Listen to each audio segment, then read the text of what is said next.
You land in your dream MNC job, the salary looks great, perks are shiny, and your LinkedIn profile just looks fantastic. But few months pass by and this strange feeling that you feel that this is not something that I wanted and it looks a little different from what I thought it would be. So let's talk about this harsh reality of MNCs which nobody talks about, where you feel like you are in a golden cage. You understand that there is something wrong. This is not exactly something that you wanted.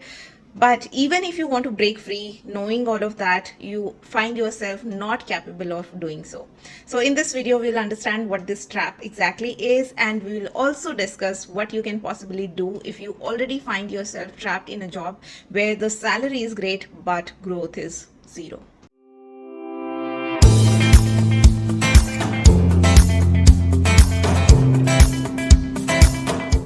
I want to start by saying that MNCs provide a great starting point. Global exposure, process, brand value, and yes, great paycheck, great salary. But the job that you're asked to do is super specific, or I should say hyper specific, and you're just executing. And decision making, well, that happens few time zones away. And no matter how much time you spend in MNCs, you never seem to catch up that gap where you want to be in that layer where you want to take decisions about something. This is the harsh reality about the MNCs, that processes are so super defined that you almost are not required to use your brain. You will just execute what's written in the process, what you are asked to do. Deviating from that process is not allowed, not expected, and if you do so, you are not seen in a good light. So that is something which is okay for a beginner, but soon you will realize that there is nothing much to do in your job. You are just executing the steps which are given to you. Another thing with MNCs is that promotions are rare and very political. Now, as we discussed, the decision making happens few time zones away, and you never seem to directly catch those people and really understand what's happening when it comes to promotions. Promotions are very, very political, highly political in these companies, and even though you'll find there are all sort of documents, policies that list down the criteria that basis this one gets promoted, and you feel like you just have to take these steps or achieve this thing and then you'll be promoted. That's not how it works. Even though the process is laid out, even though the criteria is very well defined, you will hardly see anybody getting promoted basis that criteria or that process. You'll wait for your turn, you will watch others to get promoted, and somehow when it will be finally your turn to get promoted, then somehow the whole process itself will get changed, and you'll wonder what happened. And another part of this trap is that you become too comfortable.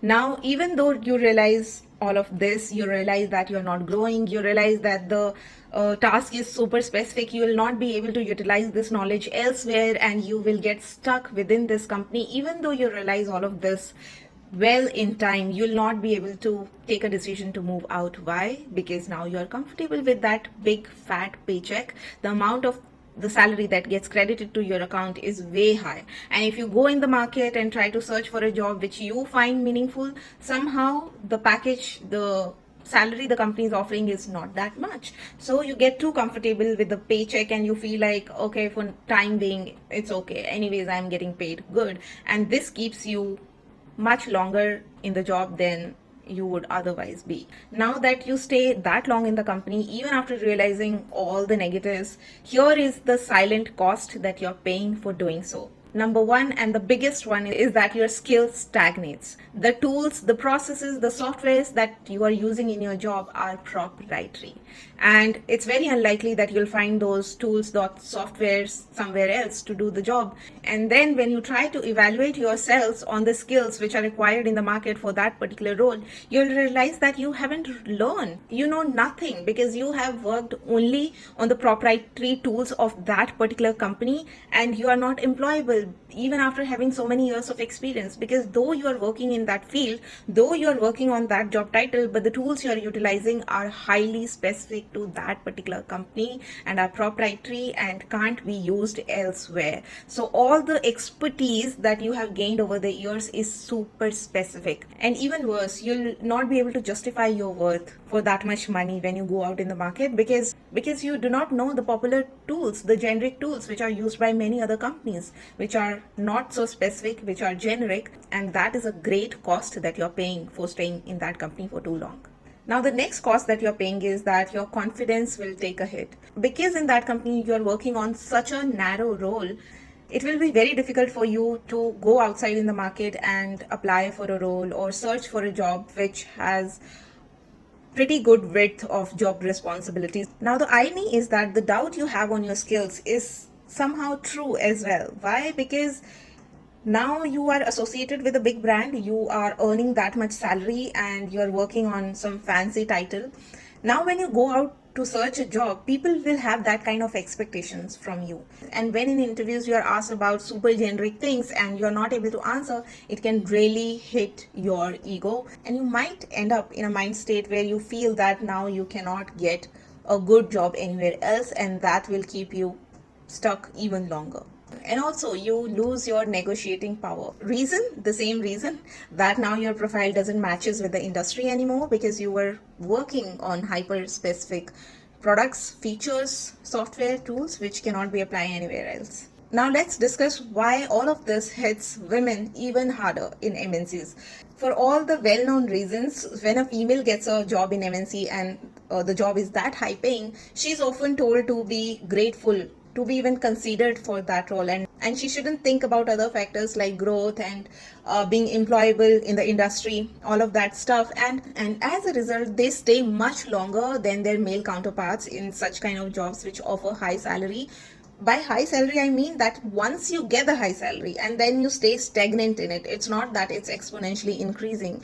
Women tend to stay much longer in these kind of jobs, because by the time they realize, decide that it's the time to move on, a very important life event comes up, a new stage in the life comes up, either it's marriage, kids, stuff like that, managing household. So they tend to hesitate more to leave the job, because it's a big fat check. It's okay if even if it doesn't grow, and growth that takes a back seat when these life events happens.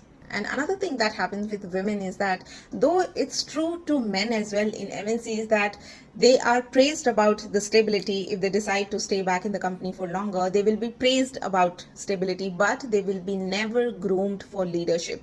Decisions are made by totally different people who have nothing to do with your day-to-day operations. And you, if you're hoping that you'll stay back and eventually you'll land up in the leadership layer where you get to decide, you get to take decisions, that's not going to happen. That happens to very few people, like 1 in a million. So forget about that. Now that we have discussed all of these points, let's understand what you can do if you find yourself in such a situation. Number one, audit your skills every 6 months. Ask yourself every now and then that, what did I learn this quarter? And if you cannot answer this question, it's time to fix it. Because if you're not learning anything new, if you have been using the same tool, if you have been executing the same steps for the last 1 year, then your skills will become stagnant, you'll become redundant, and your own company might replace you. 6 month time is a good mark where you can evaluate yourself, that what you have been doing so far, is there anything new that you learned, is there anything new coming up, lined up in the next 6 months that you're looking forward to. So answering all these questions is very important, because answers to these questions will tell you whether you are on a growth path or you are just sitting there and rusting. And the second one is, have a growth plan which is independent of your employer. Something that you do on your own, certifications that you might take, or some courses, programs you enroll yourself in. You take part in the events like hackathon or something else, some consulting, public speaking, things that will give you growth but are not necessarily sponsored by your employer. Because if you do these things, these will give you confidence, and you will always find yourself in tune with the industry. You will not get blindsided by what's running in the industry right now, what's in demand, and if your skill set is getting outdated, you'll get to know what you need to do, what you need to learn to be in line with what's currently working in the industry. And another beautiful advantage of doing this is that you will get to know about the opportunities at the right time, because you're in tune with what's happening in the industry. The moment you realize that your job is getting stagnant and there is nothing else to learn from your job, there's zero growth going forward, then you can switch at the right time when that opportunity shows up.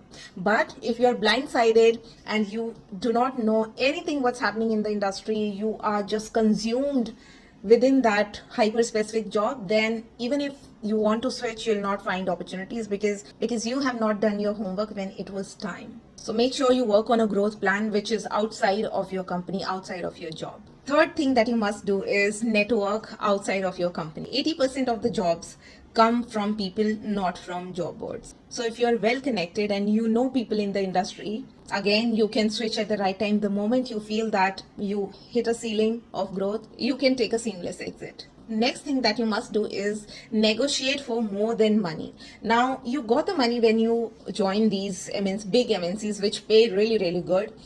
What happens is, over the time, obviously the job is hyper specific, and over the time it's not so that your income is increasing exponentially. You get a great start, no doubt about it, but that increment will not be as pretty as it was at the starting point. So you must negotiate for cross-functional roles, new projects, or even negotiate for getting coaching about some new skill that you're interested in, or ask for getting a training on some new technology that has just arrived in the market. So try to negotiate in these areas as well. It's not only about money. When you get a great start in an MNC, you have the money. Believe me, you have the money. If you want to make your profile further richer and more valuable as per markets, as per industry standard, you need to negotiate for other things than money. Because if you do not do so, you'll not be able to justify your ask for more salary when you try to find jobs in the normal market. And the most important thing is knowing when to leave. There's a very simple rule about it. If you're not growing, if you're not learning, then it's time to leave. Otherwise, you are just wasting your time inside that company.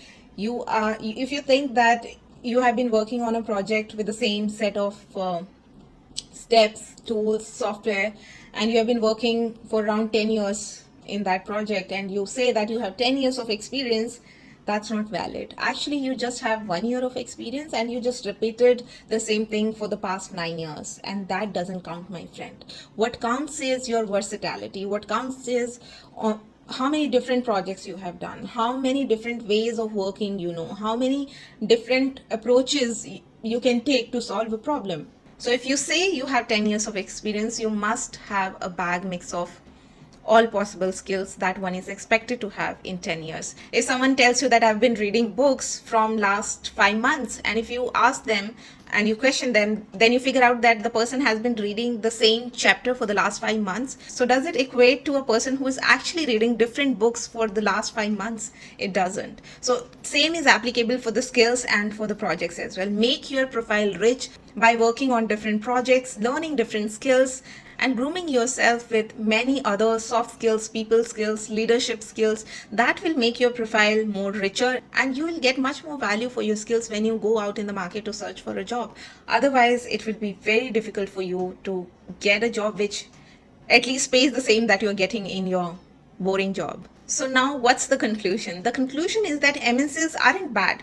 They are a great starting point, but they are designed to favor stability more than your growth. And if you are not intentional with your growth, you will wake up finally after 5-6 years and you will have that fat paycheck in your hand. And if the company decide to lay you off the very next day, boy, you have nowhere to go. You have nowhere else to go because you never made an effort to make yourself more employable or to learn new skills which align with the market, which align with the industry. So understand that you deserve more. You deserve much more than just comfort. You deserve clarity. You deserve momentum. You deserve challenges to grow in your life. So that was it. If this video felt like a wake-up call, then do share it with people who you think need to hear it. And do share your feedback in the comment section, what you liked about this topic and also what you did not like, so that I can take those pointers into consideration in my upcoming videos. With that, I'm signing off. You keep on watching more content on the Corporate Diaries, and I will see you in my next one. Till then, stay safe and healthy. Take care. Bye.